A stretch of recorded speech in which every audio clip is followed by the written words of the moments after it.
স্লোগানটা প্রথম যাকে বলে যে ব্যাপকভাবে সামনে এসেছে, যদিও আমাদের রাজনৈতিক দলগুলোর কারো কারো পক্ষ থেকে আমরা বহু আগে থেকেই বলছি, কিন্তু আমাদের একটা জাতীয় চেতনা হিসেবে আমাদের তরুণদের, আমাদের ভবিষ্যৎ প্রজন্মের ভবিষ্যৎ যাকে বলে না, একটা নেতৃস্থানীয় যারা জায়গায় যাবেন সেই রকম প্রজন্ম থেকে এই স্লোগানটা উঠেছিল যে রাষ্ট্রের মেরামতের কাজ চলছে, সাময়িক অসুবিধার জন্য দুঃখিত।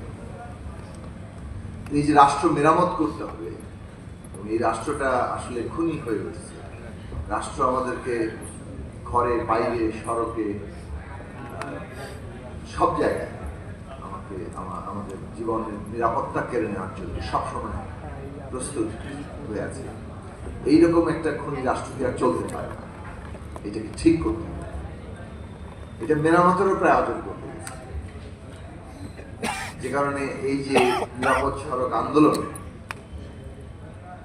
যখন সামনে আসলো, সেটা আমাদের কিশোররা, আমাদের তরুণরা সামনে পথ দেখাচ্ছে, যেখানে একটা ওয়েক আপ কল তৈরি হওয়ার কথা, সেইটা না দেখে দেখলাম আমরা যে রাষ্ট্র হেলমেট পাঠিয়ে নিয়ে তাদের উপর ঝাঁপিয়ে পড়ল। কাজেই বোঝা যাচ্ছিল যে এই রাষ্ট্রটা আসলে নিরাময়ের অযোগ্য হয়ে পড়েছে।